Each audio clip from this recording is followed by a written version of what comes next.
Hi, welcome to this week's art vlog. I'm Alma. Today, as you watch a sketchbook page develop with gouache and later some pencils and pens, I'm going to speak a little bit about creative wisdom and its importance on the artistic path that we're on. Grab your sketchbook if you'd like, or just sit back and relax. I'm super grateful that you're here today. Enjoy the video. Often, before I make a video, my mind starts up with negativity, saying things like, "You don't have something valuable to say." But art has been instrumental in helping me strengthen that ability to use wisdom over blindly believing that negative voice. I hope what I have to share is in some way valuable to you if you're dealing with an inner critic or even an outer critic about your art. And it's not about being super positive either. I think that when it comes to internal or external negativity, insecurity, or criticism, part of living a creative life successfully and with joy is owning that wisdom. Making art will bring so much joy and put you in touch with your inner beauty in a way that is so affirming. But to have all those good feels, we have to be really wise for ourselves when it's not going well. Some of us may need a roadmap for locating our wisdom. My first introduction to creative wisdom came via my husband 22 years ago. I was participating in my first art fair and 3 women came by my booth speaking in Spanish, which I understand. They took one look around and one woman said, "I don't like anything I see here. The only thing I like is this." And she pointed to a sandwich board sign that I'd painted and added fabric letters to that said Alma Art on it. I held back my feelings until they left, and when my husband came back to the booth with lattes, he found me totally crushed. I believed every word she said, and for the next 2 weeks, I piled on top of it myself at home. I looked at all my art through the lens of that one woman's perspective, and I agreed with her. My husband noticed that I hadn't made any art for a week after the art show, so I told him that I was just taking a break since I'd worked hard to get ready for the event. But what I didn't tell him is I'd already decided art wasn't for me. By week 2, I was moping around the house, and he came home to find me channel surfing on the couch. He said, "You need to make art." And I replied, "I think I'm just going to concentrate on something else. I'm not making that much money anyway. Maybe I just need to face the fact that I'm not very good." He looked at me for a long time, and he said, "You're right." And then he walked out of the room. Of course, this got me fired up. I followed after him and said, "What do you mean I'm right?"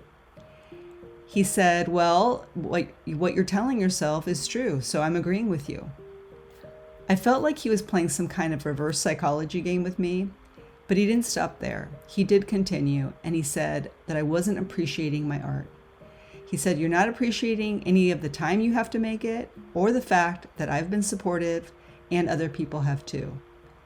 It's a privilege to make art, and you're not appreciating it. Do you know how many people would love to be in your shoes?" Of course he was right. The universe is always giving us feedback if we're willing to take it in. I did snap out of it, but it wasn't easy to get over pride and a little shame about the entitlement I felt. My mind had me convinced that if I'm putting all this effort out, I should be getting what I want, like recognition. The truth, with a capital T, is that art doesn't owe me, and neither does life, for that matter. I faced my first of many tests my creative journey would have for me. Each test more challenging than the next, but so worth it for my own self-discovery that is far more rewarding than any recognition or even money. There will always be tests on the creative path. Seeing them as an invitation to go deeper is the privilege part. Because deep in each of us is an amazing creator asking us to come closer, creating those opportunities to go beyond a defeatist mindset. A couple of years after the art fair, after my book Collage Fusion was published, I received another big test when I received a negative review on Amazon. Someone said my book belonged in a first grade library. I'm pretty sure the reviewer called it uninspiring, and I'll admit I went down the dark road of questioning this creation that I had really enjoyed making and was really proud of. I was embarrassed to see the words that the whole world could see too. My mind was screaming, "I told you you're not good at art. Now everyone's going to know. You're not good." I wish I could tell you, "Oh, I just brushed it off." but it ate away at my confidence. Fortunately, life moves on, and that book brought teaching opportunities that did build my confidence in other ways, but the reviewer's words festered in the background. Not all of us have a roadmap to wisdom. Some of us are the first people in our families breaking ground on a creative path. We don't know what to do when we're tested. For long stretches, I have faced mountains of insecurity that have required mountains of books to help me deal. One very important book for me was Women Who Run with the Wolves by Clarissa Pinkola Estes. It was illuminating because she helped me understand how creativity works, and I had it in me, that wisdom, to face the ongoing challenges inherent on the artistic path. She inspired me to make art every day, and in so doing, I'd strengthen my relationship with my wisdom and learn who I am as a creator and give myself what I need moment to moment as I create. Reframing making art as a privilege and as an activity to be appreciated was a game changer for me, although I didn't really see just how much it was at that time. My husband planted a seed that I needed to hear, to be humble. Instead of focusing on how the art I make isn't meeting my expectations or how disappointing it is to not receive the recognition I want for creating it, I can interact with my art differently, in a spirit of appreciation. I'm the lucky one because I get to make art. I can ask my art, what do you want to teach me today? And from this perspective, we have so much more to gain that is useful for us for the next work of art. It began a process of having more reverence for the amazing creator inside me instead of being so demanding. I'm going to walk you through the kind of reframing that takes place in me as I make art, and hopefully it will inspire you to see your art with fresh eyes when you need to. When I sit down to make art, I pause a moment to listen to the silence. I take a big breath in acknowledgement that I'm entering a space that is sacred. There's going to be a conversation inside my mind that will try to thwart what I'm about to do. But I affirm and commit that no matter what, I'm going to create something that didn't exist before in the entire world. Even if it's another cat or flower, it's going to be a little different than anything else I've ever made or is out there. And I say it matters because today I'm doing my part to add my version of beauty to the world and hopefully some joy too. And in a world filled with all of the opposites of beauty and joy, I don't think we can have enough of it. Creating something is a bit like being a magician. The brush is the wand I hold, and that first bit of paint is the beginning of lots of possibilities. This is where I shift to being a discoverer of my creative soul. My soul has preferences today that are different than they were yesterday, and it's my job to discover them. If I don't know what to draw or paint, I don't have to feel blocked or agree with my mind that I'm not inspired. I can open Pinterest and get inspired within minutes.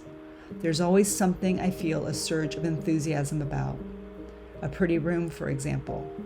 And of course, there will be other art that I look at that my mind will try to distract me with and lead me down a road where I could compare myself to other artists, or I could compare the not yet made art that's in front of me to beautiful things that have already been created. But I can pause in that moment and say, no, we're not going down that way. Instead, I can feel grateful that the room that I'm looking at on my phone in a picture, or the vase of flowers, or the cute dog on a rug, whatever has caught my attention, it's stirring something in me that feels like a preference that I can follow.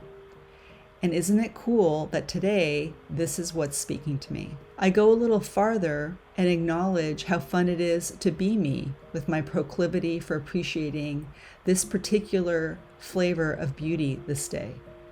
And I feel so grateful in general for beauty. I'm able to create layers of gratitude that build on themselves.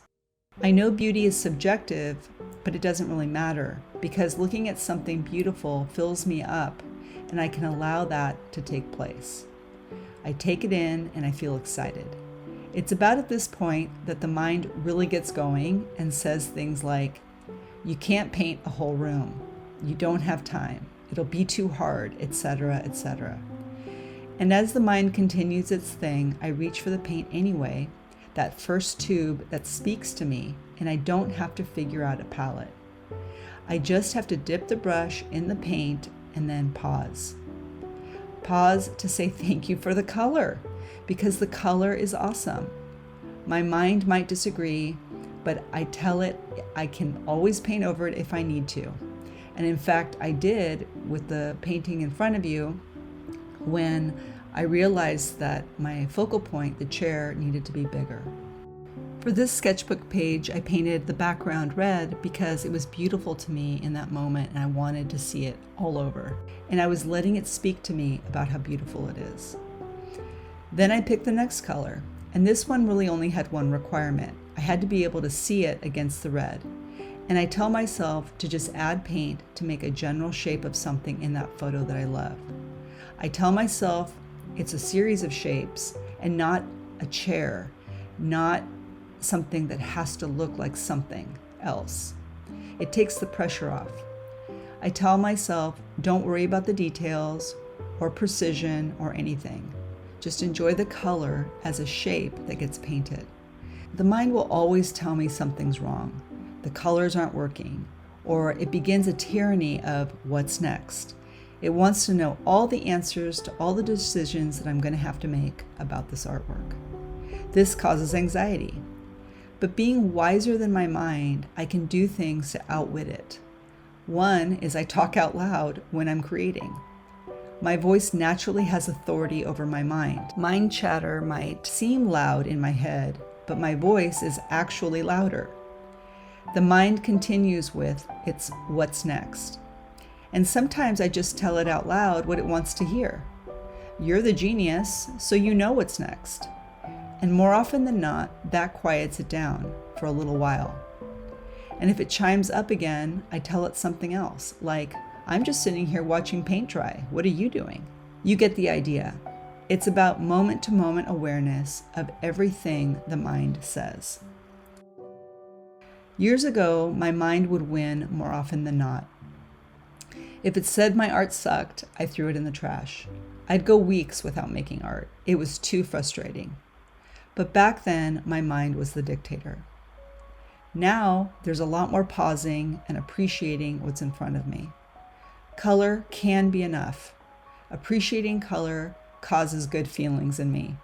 Appreciating good feelings amplifies the good in the moment. Stringing good feeling moments together makes for a fulfilling creative session regardless of the outcome of art. My preferences are enough, the colors are enough, the moment is enough. And this is what the amazing creator inside me wants for me, to live in the moment because that is where the joy is. So after color and shapes get painted, I give myself a break while the first layer dries, and I give myself permission for the art to not turn out.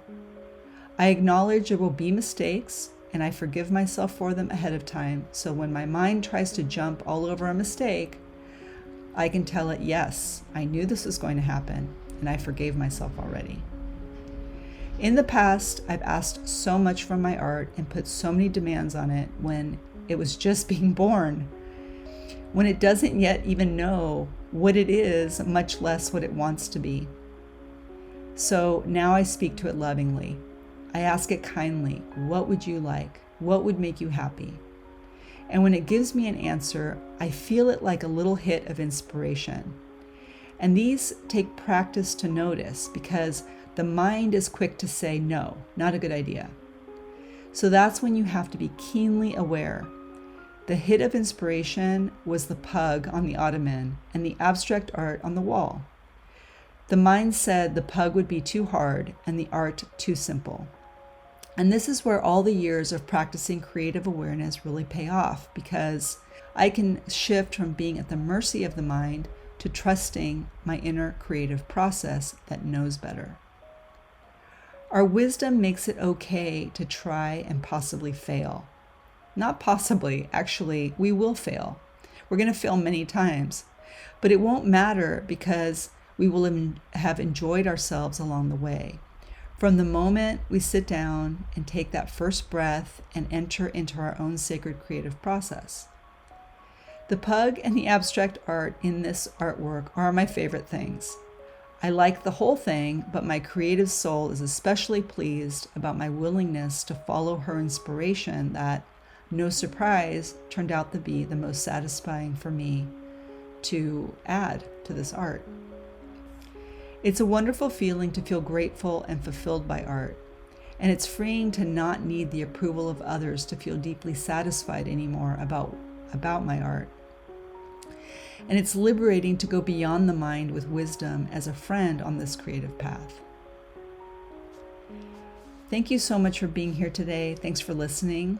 I wish you a super great week of connection with your creativity, and until next time, happy creating.